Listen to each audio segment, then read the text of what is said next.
Subscribe करें city Bhakti YouTube channel and press the bell icon.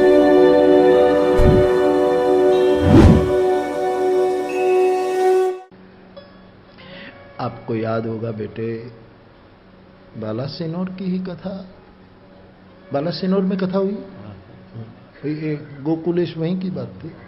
वो एक बगीचे में मैं उतरा था, ठीक है, वो कुटिया बनाई थी, फिर उस कुटिया की आलोचना भी हुई थी। उसी के वहां एक महात्मा आता था, मेरी दृष्टि में टर्निंग पॉइंट पर यह आदमी था। विनोद भाई मुझे पूछे कि ये साधु ऐसा क्यों करता है,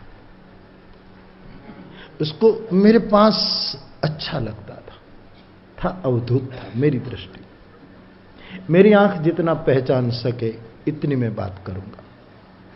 मैं कुर्ता होगा तो कुर्ता कहूंगा, पैंट होगा तो पैंट कहूंगा। तो मेरी आंखों ने एक वस्त्र में था, वो कहीं बैठकर कथा सुनते थे और फिर कुटिया के अगल बगल में कहीं कहीं, जैसे ये तिवारी, जैसे युवक और कोई भी जैसे अपने भाव में, तो वो बिना संगीत नाचते रहते थे, पसीने पसीने हो जाते थे। मुझे कहलाना पड़ता था कि इस बाबा को रोटी खिला दो, कभी रोना कभी हंसना। तो उस समय विनोबाई थे, तो मुझे पूछे, बाबू ये एक क्या स्थिति है। मैंने कहा कि जहां तक मैं समझ सकता हूं, मुझे लगता है कि इस आदमी का रस से महारस में प्रवेश की संधि है। मुझे डर है ये बाबा पागल हो जाएगा। साहब हुआ, विक्षिप्त हो गया, क्योंकि ये जो पल है साहब, वहां सदगुरु की बहुत जरूरत पड़ती। जो लोग कहते हैं कि गुरु दलाल है, एजेंट है, वो सब वहीं पागल हो जाते हैं। बुद्ध ने भी अपने एक वक्तव्य में कबूल किया है कि मेरे भी एक गुरु थे। ये बुद्ध का वक्तव्य है, मेरा नहीं। कोई चाहिए बड़ी अच्छी स्थिति में। मैं उसको देखता तो मुझे रामकृष्ण ठाकुर की याद आती थी।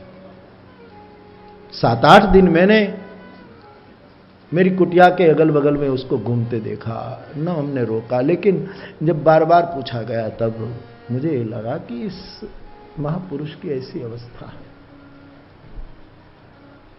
एक टर्निंग पॉइंट होता है वहां। गोपी तो पहुंची हुई, प्रेम की ध्वजाएं हैं, उसकी महिमा विलक्षण है। लेकिन उसी समय रस से, जैसे देखो, ये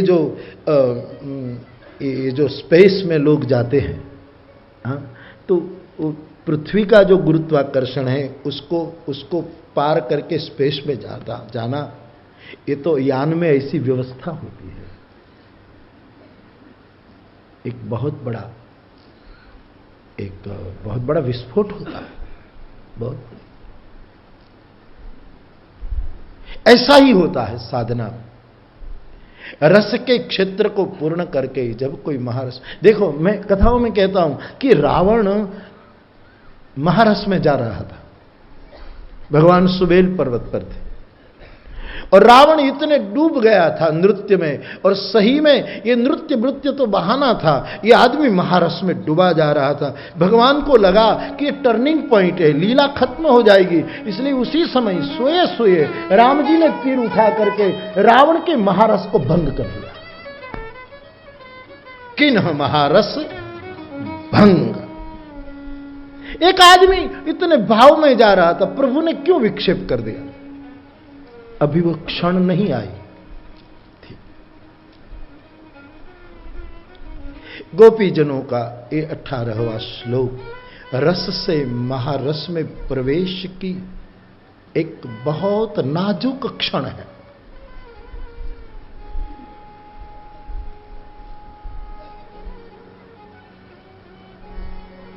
तब गोपी किसी की मां नहीं रहती, तब गोपी किसी की पत्नी नहीं रहती, तब गोपी किसी की बहन नहीं रहती, तब गोपी किसी की बेटी नहीं रहती, तब गोपी स्त्री नहीं रहती, गोपी पुरुष नहीं रहती, केवल स्पृहात्मा हो जाती है। 18वें श्लोक का ये शब्द पर आप ध्यान, स्पृहात्मा। गोपी केवल लालसा बन जाए। मैं आज सुबह पूज्यपाद ब्रह्मलीन डोंगरे महाराज का, मुझे कल किसी ने हिंदी में उसका गुजराती का ट्रांसलेशन शायद यहाँ की संस्था ने भी किया हो, तो एक हमारे श्रोता ने मुझे दिया डोंगरे बापा का गोपी गीत। गुजराती में तो मेरे पास था, बापा एक एक श्लोक पर संक्षिप्त परिभाषा डोंगरे बापा ने की है, तो मुझे कल दिया, हिंदी में है वो ट्रांसलेट किया हुआ। तो मैं आज सुबह देख रहा था, डोंगरे बापा ने बहुत सुंदर बातें लिखी। उसमें वो लिखा है कि गोपी किसी की मां नहीं, गोपी किसी की बेटी नहीं, गोपी न भगिनी है, न सुता है, न सुत है, न पुरुष, गोपी केवल एक लालसा का नाम है। डोंगरे बाबा जो पहले दिन जो सूत्रपात जो मुझे बहुत अच्छा लगा, मैंने इससे पहले नहीं सुना था, तो मैंने एकदम मेरा स्वामी जी बड़े प्यारे भाव से, सभी सयान एक मन। डोंगरे बापा कहता है गोपी शरीर नहीं है, आत्मा है, और इस आत्मा का नाम है स्पृहा, कृष्ण दर्शन लालसा।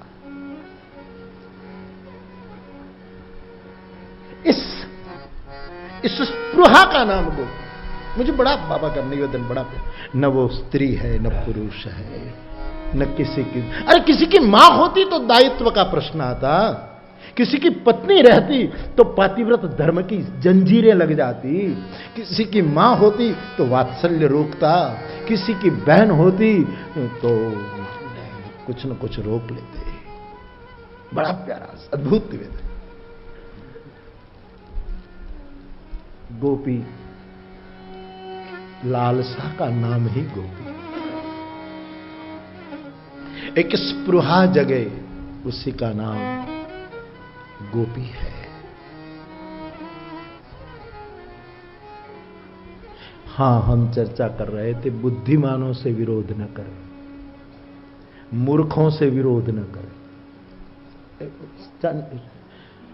वो चाणक्य का सूत्र पूरा कर दो बीच में, वो चर्चा चली थी कि उसने कितने अद्भुत सूत्र दिए, उसकी मैं चर्चा कर। मूर्खों से क्या चर्चा करना, मूर्खों से क्या वाद विवाद करना। हा? चाणक्य तीसरा सूत्र कहते, तीसरा सूत्र है अपने गुरुजनों से विवाद न करें। अद्भुत है। अपने गुरु, हां, शालीनता से जिज्ञासा करो, विवाद नहीं। वाद तो ईश्वर की विभूति है, विवाद नहीं, दुर्वाद नहीं, अपवाद नहीं। लोग गुरु के सामने कोर्ट में जाते हैं,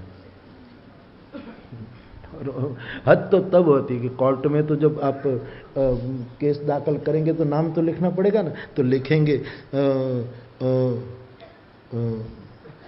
भाई किसी का नाम आ जाए तो माफ करो साहब, तो नाम लिखेंगे कि साधु पुराणानंद, गुरु शास्त्रानंद। और जो गुरु शास्त्रानंद है उनके सामने कोर्ट है, और साइन में गुरु पुराणानंद, अरे साधु पुराणानंद, गुरु शास्त्रानंद। गुरु का नाम तो लिखना पड़ता है, और मुकदमा शास्त्रानंद के सामने। सोचो, गुरुजनों से विवाद नहीं। चाणक्य मना, बड़े प्यारे सूत्र है। हाँ, आपके मन में शायद न बैठे तो भी स्वीकारने योग्य सूत्र। बड़ों से क्यों विवाद, किस लिए?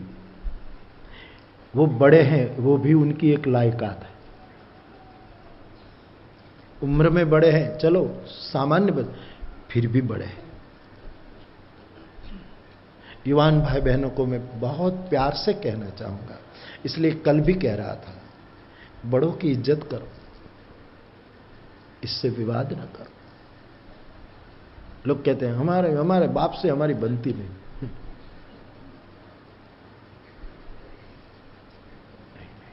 विवाद नहीं। वाद का अवलंबन, वाद विवाद का अवलंबन करने की भक्ति मार्ग में मना है।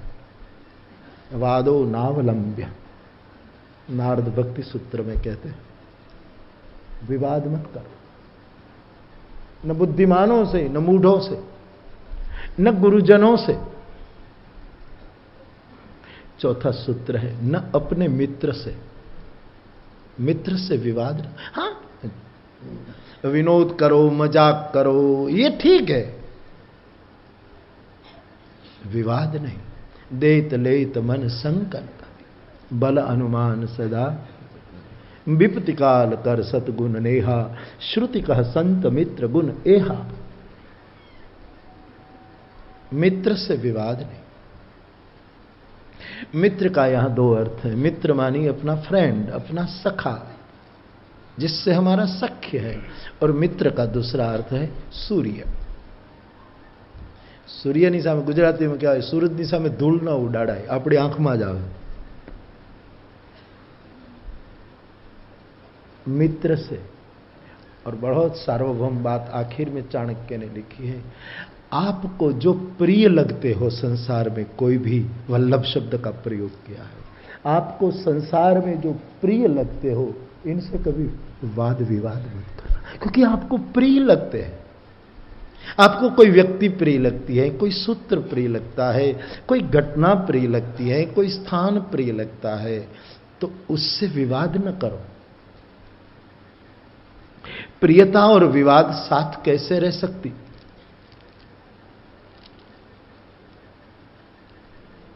प्रियता शब्द स्वामी शरणानंद जी महाराज का, प्रियता शब्द, प्रियता शब्द बड़ा प्यारा शब्द है।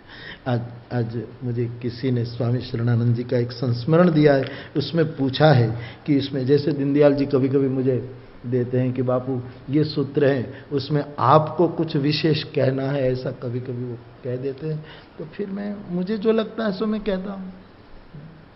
स्वामी जी की एक बात मुझे पूछी गई थी,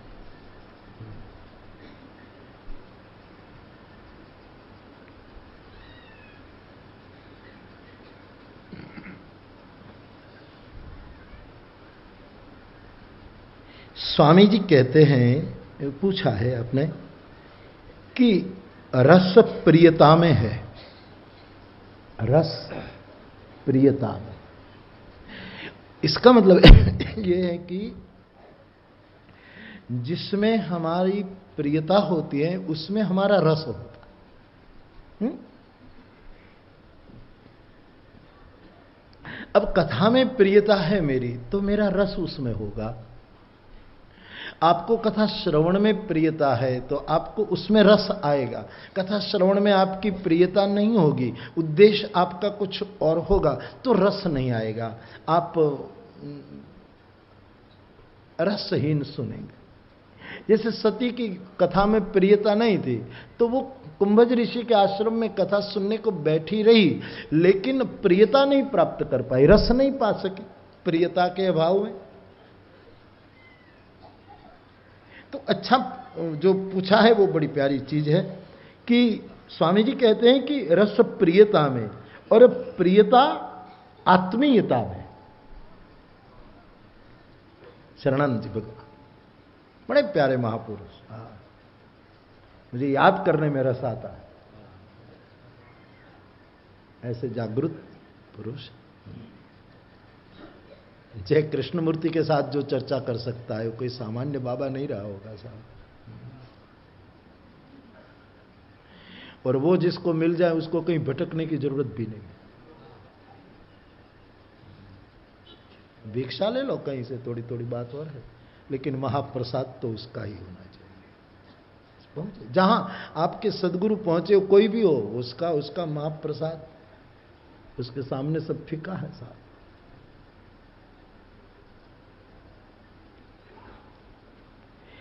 प्रियता आत्मीयता में है। किस अर्थ में स्वामी जी कहते होंगे आत्मीयता? जो कल मैंने उपनिषद के सूत्र कहे थे, व्यक्ति पति के लिए प्रिय नहीं है, आत्मा के कारण प्रिय है। पत्नी पत्नी के कारण प्रिय नहीं है, आत्मा के कारण प्रिय है। भाई भाई के कारण, क्योंकि प्रियता का संबंध आत्मीयता से है। लाख कोई किसी आपको प्रिय है, लेकिन मरने के बाद एक दो दीपावली के बाद सब ठीक हो जाता है, क्योंकि व्यक्ति की प्रियता नहीं, आत्मा की प्रियता हो। जिसकी आत्मा की प्रियता है वो शाश्वत प्रियता है। बाकी तो कुछ समय जाते हैं, हर आदमी संभल जाते हैं। किसी की डेथ होती है तो लगता है कि परिवार वाले जी ही नहीं सकेंगे, लेकिन वो ही संभल जाते हैं। व्यक्ति की प्रियता शाश्वत नहीं होती।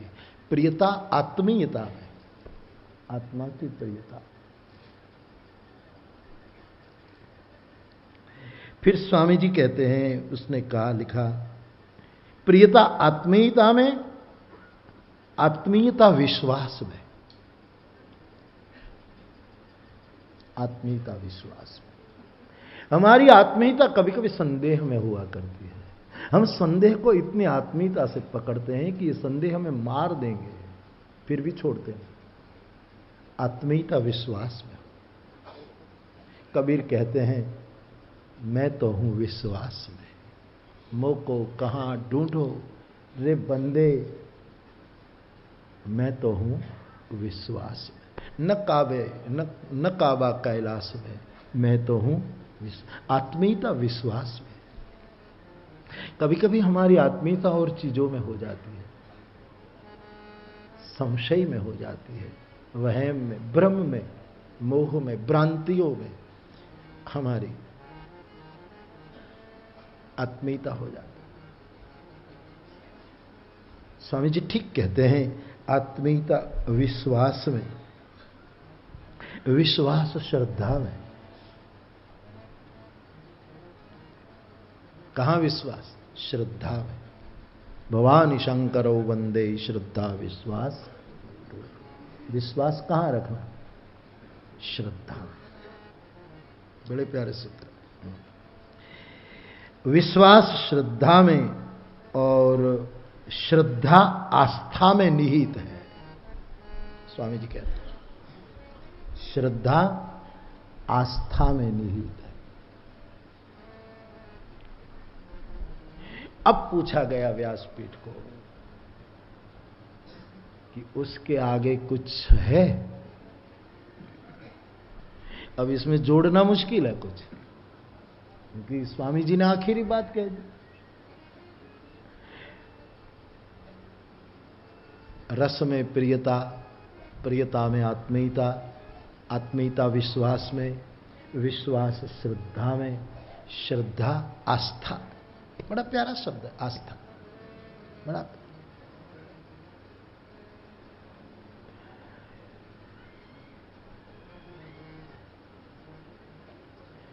अब स्वामी जी की बात को क्या सुधार बधार करें? ये पर्याप्त है। उसमें क्या क्या कहने की जरूरत? लेकिन मैं केवल शब्द जो मुझे प्रिय है सो शब्द यूज करूंगा। केवल शब्द की बदली है, अवस्था की नहीं, स्थिति की कोई बदली नहीं। और शब्द तो सबके अपने अपने होते हैं। आप अंग्रेजी पढ़ने वाले वाटर कहेंगे, कोई पानी कहेगा, तमिलनाडु वाले करुणानिधि आदि सब तन्नु कुड़ू तन्नी कुड़ू कहेंगे। ये मुझे भूला नहीं जा रहा बाबा।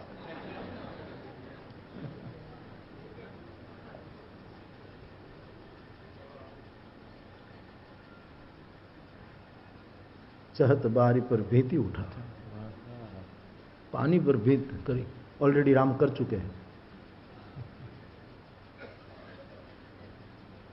तो बाप आस्था में, विश्वास श्रद्धा में, श्रद्धा आस्था में। अब कुछ परिवर्तन नहीं कर रहा, मैं राजी हूं। स्वामी जी की इस पूरी अनुभूत श्रृंखला टच करती है, लेकिन शब्द मेरा होगा। मैं आस्था की जगह कहूंगा भरोसे में। मेरा प्रिय शब्द, मेरा आत्मी शब्द है भरोसा। भरोसा मोहि रघुवीर भरोस, आपन जानी न त्यागी, मोहि रघुवीर भरोस। एक भरोसो, एक बल, एक आस विश्वास, एक राम घन श्याम हित, चातक तुलसी। नवम सरल सब सन छल हीना, मम भरोस ये हर्ष न दीना। देखो, विश्वास मैंने कई बार कहा कि अंध नहीं होता, त्रिलोचनी है विश्वास। लेकिन चलो, लोग शब्द प्रयोग करते हैं और इन ऐसे शब्दावली के बीच में हम जी रहे हैं, तो चलो एक क्षण के लिए मानो कि विश्वास अंध शब्द जो है उसको एक क्षण के लिए मान लो कि विश्वास अंध है।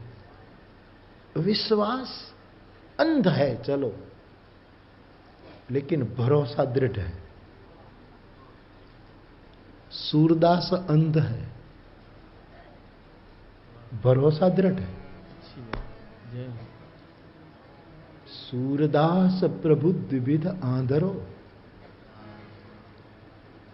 वो खुद अंध है लेकिन भरोसो दृढ़ इन। भरोसा शब्द मुझे बहुत प्रिय है, ये मेरे दादा ने सिखाया। एक शब्द कहते थे मंदिर को बताकर, जहां बैठते थे, ये मंदिर में जो है ना उस पर भरोसा रखना, बस और कुछ नहीं।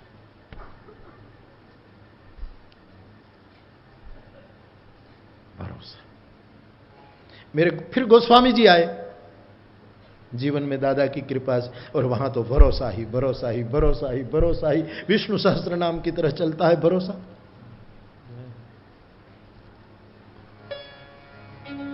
नाहीन आवत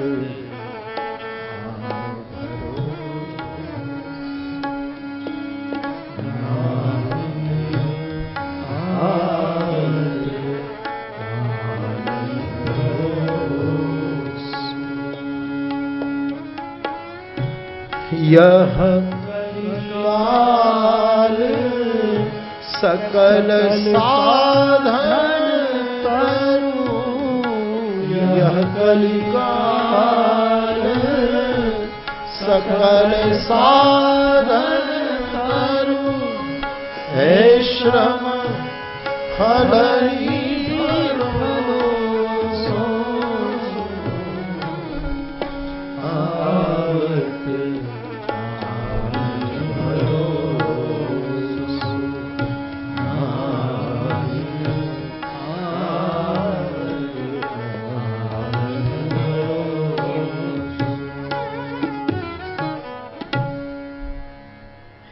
दादा नाम देते थे, बालू गोविंद पर भरोसा मत करना साहब, इसकी आलोचना। खीमा नारायण पर भरोसा मत करना, मेघजी नागजी पर भरोसा मत करना। फिर बोले नहीं, आना ऊपर भरोसा नाहीन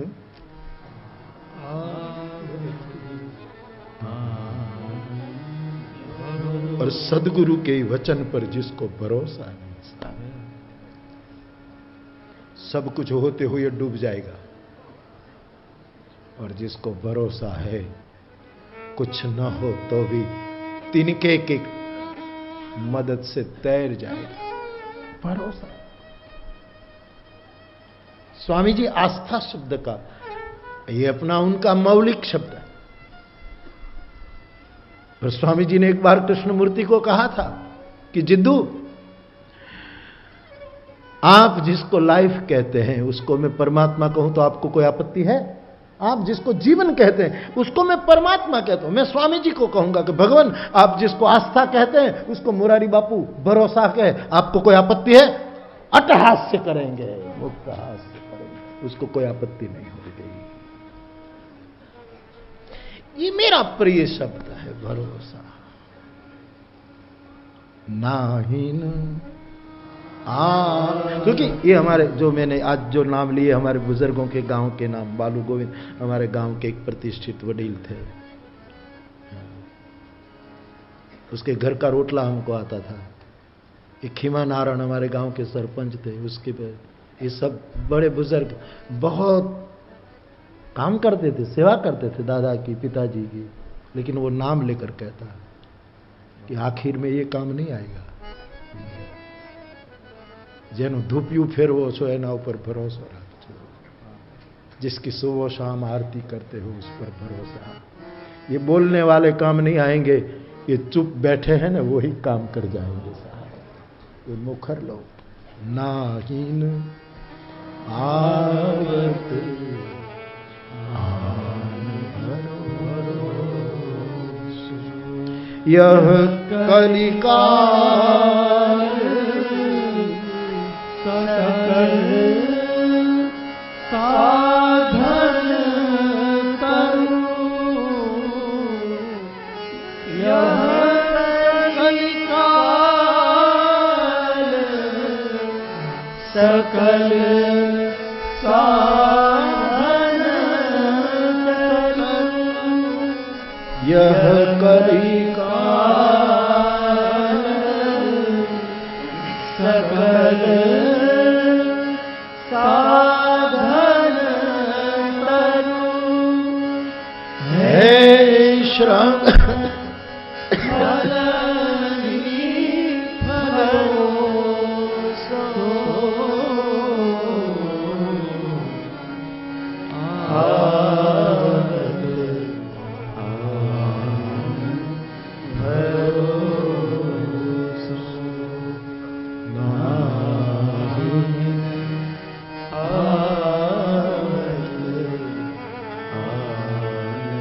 सपने हुआ न भरोसन देवक।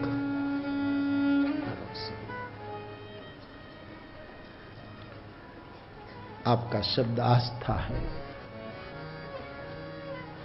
वही स्थिति का नाम मैं भरोसा कहता।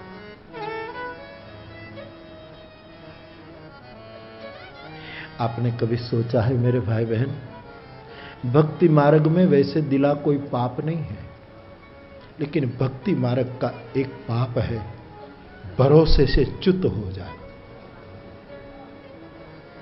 भक्ति मार्ग का पाप है अविश्वास, बिनु विश्वास।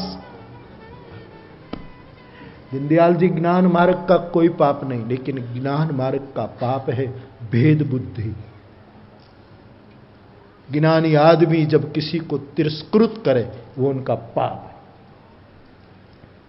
समः सर्वेषु भूतेषु, ज्ञान मार्ग का एकमात्र पाप है भेद बुद्धि। मैं बड़ा वो छोटा, मैं पावन वो अपावन, वो निम्न मैं श्रेष्ठ, मैं ब्राह्मण वो शूद्र, मैं पुरुष वो नारी, मैं पति वो पत्नी, मैं पढ़ा लिखा वो गंवार, मैं नागर वो गंवार, मैंने स्नान किया है, त्रिकाल संध्या की है, ये आदमी बिल्कुल अस्पृश्य है। ये भेद ही ज्ञान मार्ग का पाप है। एक भी शास्त्र का शब्द न बोले कोई चिंता मत करना, लेकिन जिसमें आप अभेदता देखो उसके पैर कभी मत छोड़ना। वो ज्ञानी है, वो पहुंचा हुआ फकीर है। शर्मद फकीर नंगा रहता था। मैंने 2-3 बार ये कहानी कथा आपको सुनाई। शर्मद औरंगजेब का कालीन, दारा का कालीन आदमी बिल्कुल नंगा रहता। औरंगजेब को किसी ने फरियाद की कि ये बिल्कुल नंगा रहता है, लज्जा का प्रश्न है था, बहन बेटियां निकलती है, नंगा रहता। औरंगजेब जाता है और पूछता है आप नंगे क्यों बैठते हो, मैं आपको कंबल दे दूं। तो शरबत ने कहा कंबल मेरे पास ऑलरेडी है। कहां है? बोले है। तो आप ओढ़ लो ना, शरीर ढांक लो ना। बोले देखना है? हाँ। शरबत ने कंबल उठाया तो नीचे खोपड़ियां थी। बोले तेरे पाप को ढांकूं कि मेरी देह को ढांकूं, बता क्या करूं, ये तेरे पाप है। मैं तो सबको वो जो सही दुख पर छिद्र दुरावा, बंदनीय जही जग जस पावा। ध्यान दो, भक्ति मार्ग का पाप है अविश्वास, अभरोसा। ज्ञान मार्ग का पाप है भेद बुद्धि, योग मार्ग का पाप है चित्त विक्षेप। बार बार चित्त का विक्षेप योग मार्ग का पाप माना गया है।